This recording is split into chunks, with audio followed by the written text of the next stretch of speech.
Hey everyone, welcome to my YouTube channel. So in this video we complete our PPS Unit 1. Okay तो basically हमारा एक one shot होने वाला है. सबसे पहले हमारा क्वेश्चन होता है what is digital computer, also explain block diagram of A digital computer. Okay, इसका ब्लॉक डायग्राम भी हम नीचे देखेंगे. बेसिकली हमारा डिजिटल कंप्यूटर क्या होता है, जो हमारा वो कंप्यूटर होता है जो यूज करता है binary numbers. We all know that binary numbers क्या होता है, हमारे 0 और 1 जो होते हैं वो हमारे बाइनरी नंबर्स होते हैं.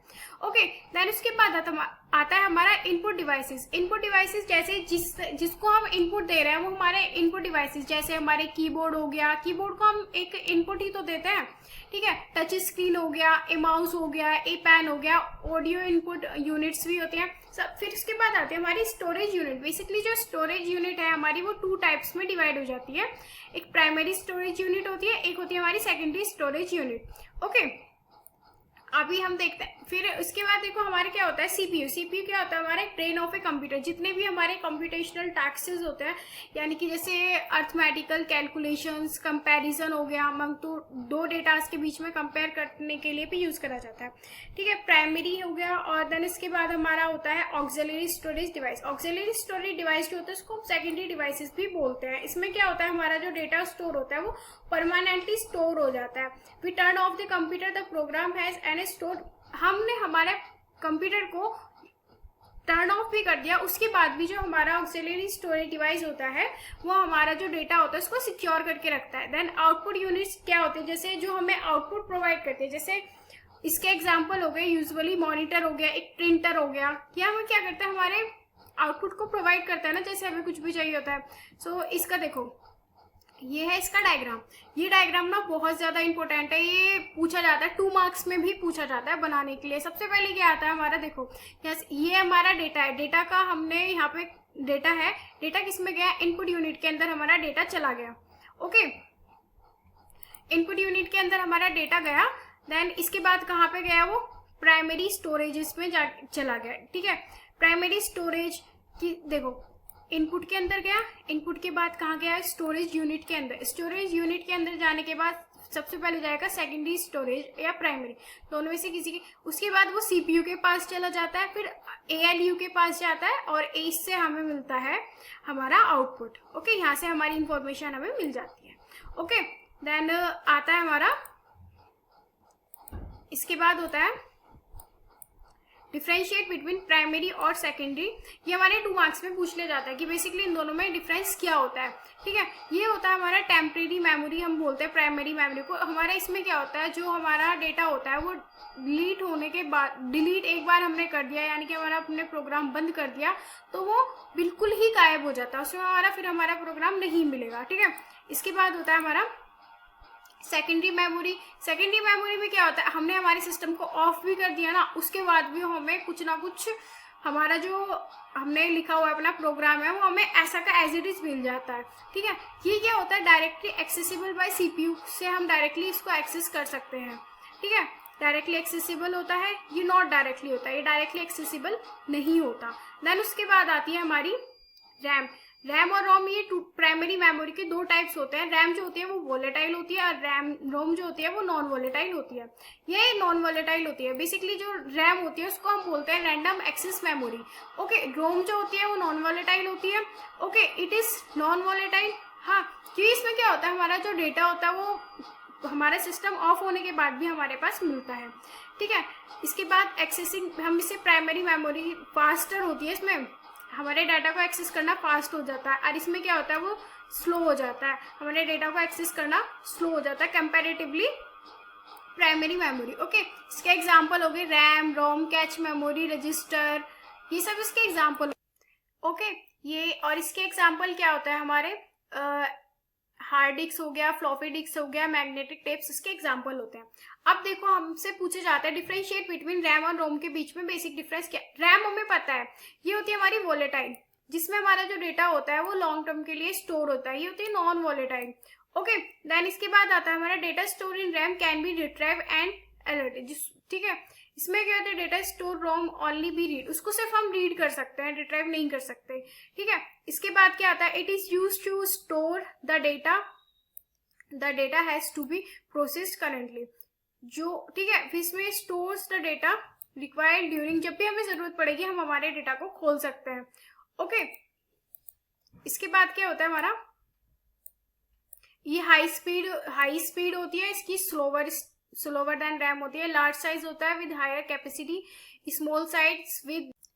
ओके, तो अब हमारे आते हैं मेमोरी। मेमोरी बेसिकली हमारी टू टाइप्स की होती है, primary memory and secondary memory. Primary memory further two parts में डिवाइड हो जाते हैं, रोम और रैम। ठीक है, ये होती है हमारी रोम जो होती है वो फर्दर 3 पार्ट्स में डिवाइड हो जाती है, पीरोम, पीरोम, पीरोम। फिर रैम जो होती है एस रैम, डी रैम। और सेकेंडरी मेमोरी होती है हमारी डीवीडी, एचडीडी और पेन ड्राइव, ये होती है। ठीक है, पीरोम क्या होता है हमारा, stand for programmable read only memory.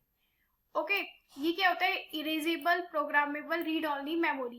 ये क्या होती है, electrically erasable programmable read only memory होती है। ठीक है, देन ये क्या होते हैं, write data once and read many times. एक बार हमने हमारे डेटा को लिख दिया, उसको हम बार बार रीड कर सकते हैं। It can be reprogrammable by erasing the, इसमें हम erasing the information by exposing to UV light की हेल्प से हम इसको इरेज कर सकते हैं। ये क्या करती है हमारी, reprogrammable and erasable by special electric waves. देखो इसमें क्या होता है, हम हमारे इंफॉर्मेशन को चेंज नहीं कर सकते। इसमें क्या होता है, हम हमारी इंफॉर्मेशन को चेंज तो कर सकते हैं, बट क्या होता है अगर हमें कुछ एक पर्टिकुलर चीज डिलीट करनी होगी ना, ये क्या करेगा, हमारे सारे कोड को ही डिलीट कर देगा, इरेज कर देगा। ये क्या, इसकी जो प्रॉब्लम थी उसको शॉर्ट करने के लिए बेसिकली ये आया था EEPROM। क्या करता है, अगर हमें कुछ भी एक चीज डिलीट करनी है तो वो उसी चीज को डिलीट कर देगा। ओके, देन आता है हमारा memory hierarchy of a computer. ये हमारा 2 मार्क्स में पूछ लिया जाता है। ओके, तो जैसे सबसे पहले आता है हमारा CPU register, then cache memory, then main memory, then आती है हमारी मैग्नेटिक टेप्स, देन होता है हमारा ऑप्टिकल डिस्क, देन होती है हमारी मैग्नेटिक टेप। ठीक है, ये होती है मैग्नेटिक डिस्क, ऑप्टिकल डिस्क और मैग्नेटिक टेप्स। जैसे हम नीचे की तरफ जाते हैं, नीचे की तरफ जाते जाते क्या होता है, हमारा एक्सेस टाइम जो होता है वो इंक्रीज होता है, और जैसे इधर से नीचे की तरफ जाएंगे तो भी हमारी जो कैपेसिटी होती है वो इंक्रीज होती है। ओके, इसके बाद आती है हमारी लो लेवल लैंग्वेज में और हाई लेवल लैंग्वेज में बेसिक डिफरेंस क्या होता है। जो हमारी लो लेवल लैंग्वेज क्या होती है, वो हमारी होती है मशीन फ्रेंडली, और जो हाई लेवल लैंग्वेज होती है वो हमारी होती है प्रोग्रामर फ्रेंडली होती है। ये क्या होती है, हाई लेवल लैंग्वेज जो होती है फास्ट होती है as compare to low level language की होती है वो फास्ट होती है हमारी हाई लेवल लैंग्वेज की कंपैरिजन में। ये होती है स्लो होती है इसके कंपैरिजन में। मेमोरी एफिशिएंट होती है, नॉट मेमोरी एफिशिएंट। ठीक है, इसको चाहिए हमें ट्रांसलेटर की जरूरत पड़ती है। इसमें क्या होता है, हमारी कंपाइलर और इंटरप्रेटर जो होता है रिक्वायर्ड होता है हमारे हाई लेवल लैंग्वेज को कन्वर्ट करने के लिए। डिफिकल्ट टू अंडरस्टैंड होती है, बेसिकली इसमें हमारी मशीन लैंग्वेज आ जाती है, और इसमें हमारी जैसे सी प्रोग्रामिंग के अंदर हम कोड्स लिखते हैं ना, बेसिकली इसमें वही सब आते हैं। ठीक है, मशीन इंडिपेंडेंट होती है, ये क्या होता है मशीन डिपेंडेंट होती है। डीबगिंग जो और मेंटेनेंस इसकी होती है डिफिकल्ट, इसकी डीबगिंग और maintenance as compare to low level language वो ईजियर होती है। इसमें होती है सी प्रोग्रामिंग और जावा, पाइथन, ये सब हमारी हाई लेवल लैंग्वेज के अंदर ही आते हैं। लो लेवल लैंग्वेज के अंदर आती है मशीन लैंग्वेज और असेंबली लैंग्वेज, इसके अंदर हमारी आती है। ओके, देन इसके बाद आते हैं हमारी generation of a language. Basically जो हमारी लैंग्वेजेस की जनरेशन है वो 5 जनरेशन है। सबसे पहली होती है हमारी जो लैंग्वेज टाइप, फर्स्ट जनरेशन में लैंग्वेज होती है मशीन लैंग्वेज। इसमें क्या होती है हमारी की फीचर्स बाइनरी 0 और 1। फिर सेकंड जनरेशन जो होती है वो करती है हमारी असेंबली लैंग्वेज। ठीक है, इसमें जैसे सोर्स, एमओवी, और थर्ड में क्या होती है हाई लेवल लैंग्वेज यूज करी जाती है, इंग्लिश लाइक होती है, जैसे सी जो हम सब करते हैं, सी प्लस प्लस, जावा। और फोर्थ लेवल ये वेरी हाई लेवल लैंग्वेज होती है, focus on what not how. ठीक है, एसक्यूएल हो गई, एमएटी, एलएबी, ये सब हमारी इसके अंदर आती है। फिफ्थ जनरेशन जो होती है वो एआई एंड लॉजिकल बेस्ड होती है, सॉल्व प्रोग्राम भी है। ठीक है, ये होता है प्रोलॉग, ये होती है। ठीक है, देन इसके बाद आती है हमारा डिफरेंस आता है कंपाइलर और इंटरप्रेटर के अंदर। बेसिक डिफरेंस क्या होता है, बेसिकली देखो कंपाइलर क्या होता है, जैसे हम मेरे कुछ भी स्कैन होता है ना, ये क्या करता है हमारे पूरे कोड को स्कैन कर लेता है, और ये क्या होता है हमारा लाइन बाय लाइन हमारे कोड को स्कैन करता है। ये क्या होता है, कंपाइलर क्या करता है, डिस्प्लेस द सिंटैक्स एरर, एक साथ एरर को शो कर देगा। ये क्या करेगा, एक लाइन करेगा, फिर एरर शो करेगा, फिर एक लाइन करेगा, फिर एरर शो करेगा। इसमें एग्जीक्यूशन टाइम फास्ट होता है, क्योंकि ये क्या करता है, एक साथ ही पूरे कोड को स्कैन कर लेगा, तो इसमें इसके एग्जीक्यूशन टाइम को इतना टाइम नहीं लगता। और इसका ओवर एग्जीक्यूशन टाइम स्लो होता है, क्योंकि एक लाइन फिर दूसरी लाइन, डीबगिंग इसमें हार्ड होती है, इसमें डीबगिंग इजी पड़ जाती है। ठीक है, .exe फाइल इज क्रिएटेड और इट इज नॉट क्रिएटेड, इसमें exe फाइल क्रिएट ही नहीं होती। प्रोग्रामिंग लैंग्वेजेस लाइक हमारी सी यूज कंपाइलर को हम यूज करते हैं, पाइथन और जावा जो होती है वो इंटरप्रेटर को यूज करती है। ओके, देन इसके बाद आती है हमारा लिंकर और लोडर में हमारा डिफरेंस क्या होता है। ओके, अब आते हैं हमारे लिंकर और लोडर में बेसिक डिफरेंस क्या होता है। हमारे 2 मार्क्स में पूछ लिया जाता है। लिंकर क्या करता है, हमारा जनरेट करता है executable module of a source file के एग्जीक्यूटेबल मॉड्यूल को जनरेट करता है। ये क्या करता है, load the executable module main memory के अंदर उसको लोड कर देता है। ये इनपुट लेता है हमारा जनरेटेड बाय असेंबलर से, और ये क्या करता है, it takes the executable code generated by the linker. ठीक है, इट कंबाइन, ये क्या करता है, all the object modules of a source code, किसमें, जनरेट एन एग्जीक्यूटेबल मॉड्यूल। ठीक है, देन इसके बाद आता है it allocates the address of an executable module in main memory के अंदर उस। ठीक है, इसके बाद होता है हमारा it is use to convert. Assembler क्या करता है, हमारा कन्वर्ट करता है लो लेवल लैंग्वेज को, यानी कि असेंबली लैंग्वेज को मशीन कोड के अंदर कन्वर्ट कर देता है। ओके, इसके बाद हमारा operating system. Operating system basically क्या होता है हमारा, जैसे operating system is term as resource management और resource allocate. Resource management system और रिसोर्स एलोकेट सिस्टम भी हम इसको बोलते हैं कि प्रोवाइड करता है हमारा कब किस टाइम हमारे किस प्रोग्राम को या किस ऐप को रन करना है, उसको कितना टाइम देना है, ये सब हमारे ऑपरेटिंग सिस्टम के अंदर ही किए जाते हैं। ये इंपॉर्टेंट क्वेश्चन है, पूछ लिया जाता है, सबसे ज्यादा पूछ लिया जाता है। इसके जो पूछा जाता है वो होता है components of operating system. Basically इसके ना हमारे 5 कंपोनेंट होते हैं ऑपरेटिंग सिस्टम के, तो उनको लाइन बाय लाइन हम देखते हैं। सबसे पहले आता है हमारा process management system. Process management system के अंदर क्या होता है, क्रिएटिंग एंड डिलीटिंग दोनों की दोनों जो होते हैं हमारे सिस्टम प्रोसेस के अंदर करे जाते हैं। ठीक है, सपोर्ट, ये मल्टीटास्किंग होता है।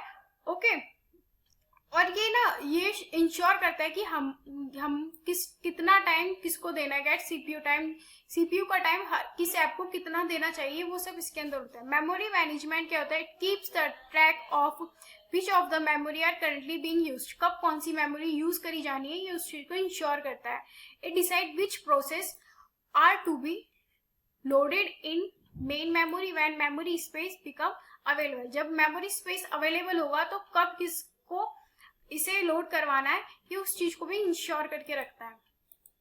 ओके, देन इसके बाद आता है हमारा डिवाइस मैनेजमेंट।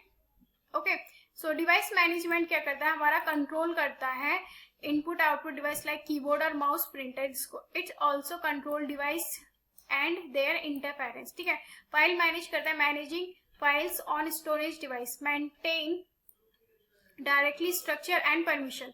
ठीक है, security and protection, it prevents unauthorized access system. ठीक है, it provides user authentications. Okay, then इसके बाद आता है हमारा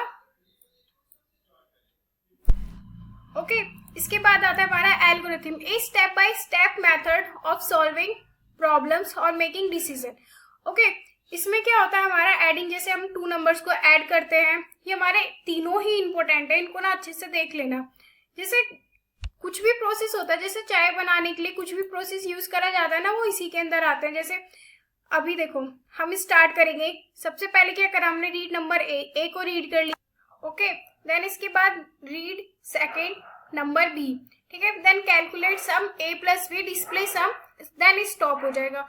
जब हम 2 नंबर्स का फाइंडिंग लार्जेस्ट फाइंड करते हैं तो उसमें ये कंडीशन लगाएंगे, वही रीड 3 तक सेम, देन यहाँ पे आके कंडीशन चेंज हो गई है। ओके, देन इसके बाद हमारा इसकी भी सेम ही कंडीशन है, यहाँ पे आके इसकी कंडीशन हो गई है चेंज। ओके, देन इसके बाद होता है हमारा, इसके बाद हाँ इसकी कैरेक्टरिस्टिक भी पूछी जाती है, एक साथ एक क्वेश्चन कंबाइंड क्वेश्चन पूछा जाता है। 3 नंबर्स का लार्जेस्ट ऑफ 3 नंबर्स का एल्गोरिथम लिखो, ये बनाओ। इसमें पता है फ्लो चार्ट भी पूछ लिया जाता है। ओके, देन आगे देखते हैं हम फ्लो चार्ट। सो बेसिकली पता है फ्लो चार्ट में हमसे वाइवा के क्वेश्चंस में भी फ्लो चार्ट के सिंबल्स को पूछ लिया जाता है। ओके, सो बेसिकली ये भी ना, जैसे एल्गोरिथम को तो हम एक लाइन बाय लाइन लिखता है, ये क्या होती है, ग्राफिकल रिप्रेजेंटेशन होती है हमारे किसी भी प्रोग्राम को लिखने के लिए। ओके, इसके भी काफी सारे क्वेश्चंस पूछे जाते हैं, मैंने काफी सारे दिखा भी रखे हैं आपको, जैसे 2 नंबर्स का लार्जेस्ट हो गया, नंबर इज ओड और इवन हो गया।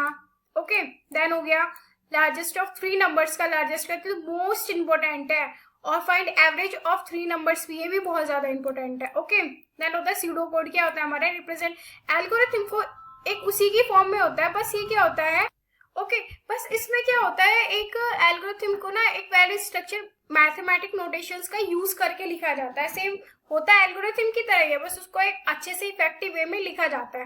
ओके, तो कुछ मैंने आपको यहाँ पे क्वेश्चंस भी दे रखे हैं सूडो कोड के, उनको आप एक बार ट्राई कर लेना। Okay, then history of C language है, फीचर्स ऑफ सी लैंग्वेज, ये बहुत इंपॉर्टेंट है, इसको मत छोड़ना, ये ना फीचर्स ऑफ सी लैंग्वेज पूछ लिया जाता है, और ना फीचर्स पूछेगा और इसका ना एक एक पॉइंट को अच्छे से एक्सप्लेन करना है। आने वाली वीडियोस में हमारे जैसे पॉइंटर्स हो गया, रिकर्जन हो गया, एक्सटेंसिबल हो गया, ये सब हम चीजें ना dynamic memory allocation, static dynamic, ये दोनों चीजें हम करेंगे कंप्लीट। ओके, सब कवर हो जाएगा, क्योंकि ये चैप्टर वाइज है ना, इसलिए हर यूनिट में अपना अपना है, थोड़ा थोड़ा पार्ट सबका है। ये हमारा 2 मार्क्स में पूछ लिया जाता है। सबसे पहले आते हैं source code, pre processor, compiler, assembler, linker, loader, इसको अलग अलग एक्सप्लेन कर देना, इसका पूरा एक चार्ट बना के इसको एक एक चीज को अलग अलग एक्सप्लेन करना। ओके, देन है हमारा फर्स्ट सी प्रोग्राम। बेसिकली हमारा फर्स्ट सी प्रोग्राम मैंने आपको रन करके भी दिखा रखा है कैसे रन करता है। सबसे पहले होते हैं हमारे pre processor directives. Int main, int क्या करता है, इंट शो करता है हमारा जो कोई भी प्रोग्राम है वो इंटीजर टाइप की वैल्यू को स्टोर करके रखता है। मेन जो होता है हमारे हर सी लैंग्वेज में यूज करा जाता है। प्रिंटएफ जैसे हेलो वर्ल्ड, प्रिंटएफ का सिंटेक्स क्या होता है, प्रिंटएफ हमेशा डबल कोट्स के अंदर लिखा जाता है। Okay, then return 0। ओके, सारी चीजें रिटर्न 0 क्या शो करता है, tells the operation system that A program run successfully. ठीक है, ये शो करता है कि हमारा जो प्रोग्राम है ना वो सक्सेसफुली रन हो चुका है, उसमें और किसी चीज की हमें नीड नहीं होती। देन प्रिंटएफ, स्कैनएफ मैंने सब बता रखा है। देन आते हैं हमारे डेटा टाइप। डेटा टाइप हमारे कैर, इंट, फ्लोट, डबल, मतलब हर किसके अपने अपने होता है। इंट जो शो करता है वो इंटीजर टाइप की वैल्यू को, कैर कैरेक्टर, फ्लोट यानी कि हमारी पॉइंट में जो वैल्यूज होती हैं उनको शो करता है। ओके, वेरिएबल्स, बेसिकली जो हमारा वेरिएबल होता है बहुत केस सेंसिटिव होता है। ओके, जैसे इंट, कैर, फ्लोट, डबल, इंट, एज, ये सब है। फिर डिक्लेरेशन और इनिशियलाइजेशन। डिक्लेरेशन में हमने क्या कर दिया, हमारे कोई भी इंटीजर टाइप की कोई वैल्यू स्टोर कर दी हमने, सैलरी, उस सैलरी के अंदर कुछ हम वैल्यू को स्टोर करते हैं, यानी कि सैलरी हमारी कितनी है 20,000। इस चीज को हम बोलते हैं इनिशियलाइजेशन, कि हमने इनिशियलाइज कर दिया कि इसके अंदर हमारी कितनी क्या वैल्यू स्टोर है। डिफाइनिंग वेरिएबल को allowed characters, case sensitive, keywords, space and special characters. ठीक है, allow characters, allowed character it include letters, upper case और लोअर केस। ओके, और underscore, the name can start with a letter और underscore. Okay, then keywords है हमारे space and special characters. Okay, जैसे variable and can not be space और special character, ये जो होते हैं हमारे सारे स्पेशल कैरेक्टर्स होते हैं, हम इसको नहीं यूज कर सकते हमारे वेरिएबल के फॉर्म में। ओके, वेरिएबल हमारे बेसिकली 3 टाइप्स के होते हैं, लोकल वेरिएबल, ग्लोबल और स्टैटिक। लोकल वेरिएबल क्या होता है, डिक्लेयर्ड इनसाइड द फंक्शन के अंदर या किसी ब्लॉक के अंदर जो हम वेरिएबल को डिक्लेयर करते हैं वो होते हैं हमारे local variable. It must be declare at the start of the block और फंक्शन, स्टार्टिंग में भी कर देंगे या फिर फंक्शन में भी कर देंगे। ग्लोबल वेरिएबल्स क्या होता है, डिक्लेयर आउटसाइड, जो बाहर डिक्लेयर करते हैं वो होता है हमारे ग्लोबल वेरिएबल। जैसे एग्जांपल है ये हो गया इन वैल्यू इज इक्वल्स टू 20, तो ये हमारा हो गया ग्लोबल वेरिएबल। ओके, देन आते हैं हमारे identifiers and tokens. Basically identifier क्या होता है, represent the name of a name in C program, for example variable, function. Tokens क्या होते हैं, smallest unit of a program. ठीक है, देन होते हैं हमारे comments in C language are used to provide information about lines of codes. ठीक है। देन ये होता है identifiers can be composed of latest digits under, ठीक है। Then keywords, identifier, constant, strings और स्पेशल सिंबल, ओके। देन आते हैं हमारे एरर्स, हमारे होते हैं बेसिकली हमारे एरर्स 3 टाइप्स के एरर होते हैं। सबसे पहले होता है हमारा सिंथेक्स एरर। सिंथेक्स एरर हमारे जैसे हमारी ग्रामेटिकल कोई मिस्टेक हो जाती है उसमें होता है, मिसिंग सेमीकोलंस हो गया ये। लॉजिकल एरर क्या होता है हमारा, जैसे हमने इनकरेक्ट आउटपुट, रॉन्ग लॉजिक लगा लिया, जैसे हमने कोई गलत फॉर्मूला लिख दिया। रन टाइम एरर क्या होता है, ड्यूरिंग प्रोग्राम एग्जीक्यूशन टाइम पे जो हमें शो होता है वो होता है हमारा रन टाइम एरर।